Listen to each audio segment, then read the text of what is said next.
امام غزالی واجب ترتیب دي چې ګره د صرف دې کې سوچ کوا نو به انسان د خپل ځانان نه واجب د لذت نه پوره کوي خوښ پرستی چې دغه سره هم بستری ده بس بلکې سوچ په دې کې کوا چې زما د دې بیبي د منی جمع کېدل لکه څنګه چې د والد او د والده منی جمع شوی د زی پر نتیجه کې راغلی مال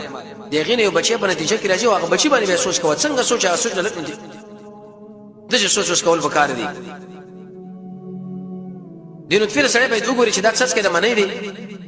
ګنده که یو څه تاسو د منی د څه پرې دی دا به بدویم شي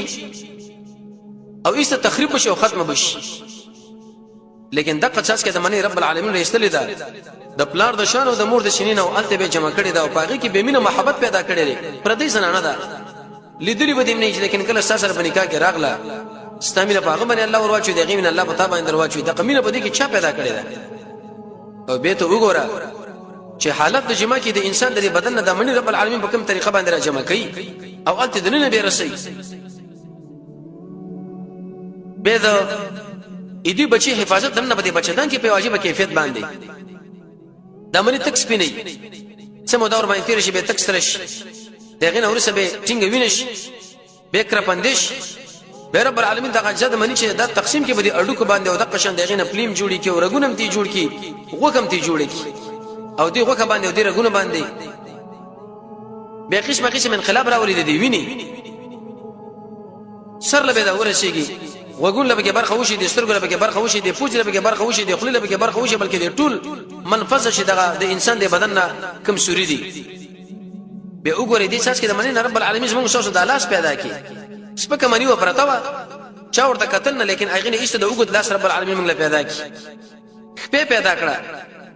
به دلاس کې سوچو کې دا غچاس کې د منی نه عجیب پنځه کوتي جوړ کړي پایږي کې به د نوک مسره وګوره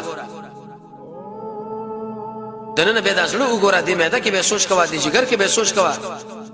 د رحم کې به سوچ کوا د مثانه کې به سوچ کوا د کلمو کې به سوچ کوا چې پاجي باجي به کیفیت باندې د پیدا شوی ډاکټرانو له معلومات دي دغه نور څه به دا سترګه وګوره چې دا د وتقون رب العالمین برابر کړی دا او اړ تفقیر پر جدا جدا هیڅ خصوصیت الله رب العزت ور کړی دی چې بده کې چرته یو اخو د خوشي ایسا غدد به فریدي راشه اوس اډو کولا کلک اډو کې پیدا کړی رب العالمین دا غساس کې د معنی نه اق منی چې هغه بيدله د شړو کې پیدا کړی دي چې پاغه باندې قوي قوي بارونه راوچ لیکن دا ماتيږي نه نو دا انقلاب بده کې چا راوسو به دې کې جدا جدا اشکال لري مختلف څه واړه څه غټ څه وګړه څه ګول څه ډډ دي څه پلن دي څه نری دي هر کله چې انسان محتاج د حرکت لا د دې ټول بدن به په دې کې د انسان د خپل قاتل او خوشی کېدل دغه انسان دا سوچو کی دا بندونه قطول او خوشی کول دې بندونه به د یو بل سره تعلق او کنیکشن او دې په دې مابه کې د سپینې او با اچول اې دین اورسه به دې سر لسړې دا سوچو کی چې لکه دې څه کې د منې نه دا سر رب العالمین زما پیدا کی تقریبا پایږي 55 وړي کې 55 د انسان باندې بدن سر کی مختلف شکلونه والا مختلف صورتونه والا بعض د بعض سره رب العالمین څنګه برابر کړی دي دغه اخر کې به د سر دا شکل راغی دا دغه څه کې د منې نه چې تقریبا شپږ په یو جانب کې او څوارلس د انسان د دې ګری شوقه دي ځینې کې پورته د رب العالمین برابر کړی دي دغه کومه مسله ته وګوره چې باقي کې بعض د غاکونه دي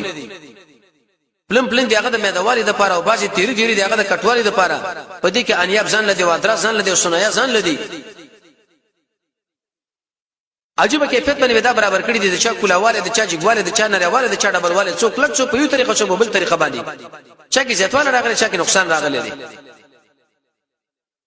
د دین ورسره به د املا سره متوجي شي چې حق اساس کې د منی لیکن د څټ نیولې تر املا تیر پوری تقریبا څلور درش کړی په عجیب کیفیت باندې درې اجاو باندې رب العالمین به دا تقسیم کړی دي دغه نور څه به پورته خپل سینې لوګره چې ساس کړه منی لیکن دغه زما پخته الله جوړ کړی لاسونه جوړ کړ سټیز ما جوړ کی ورونه زما جوړ کړ پوندې ما جوړ کړ د ما د ګوتو هغه کې د کو دا ګوتې جوړ کړی مقصد چې قران کریم کې رب العالمین موږ دا خبره ذکر کوي چې تاسو بر خپل بدن کې سوچ وکړئ دا مطلب نه چې اشد قران الله ربانه آبادی مقصد زمنګ دا دی مقصد رب العالمین په کې دا دی چې انسان په دې باندې سوچو کې دی په اخر کې نتیجه وباسي هغه دا نتیجه ده چې اے انسانانو چې د دې څاڅ کې د منی نسمنګ د بدن ترکیب رب العالمین کړی دی څه مو خیال دی چې دغه زورور به ورځ بل ورځ منګ ځان له برابر نکی ضرور او د الله بندگی پکار ده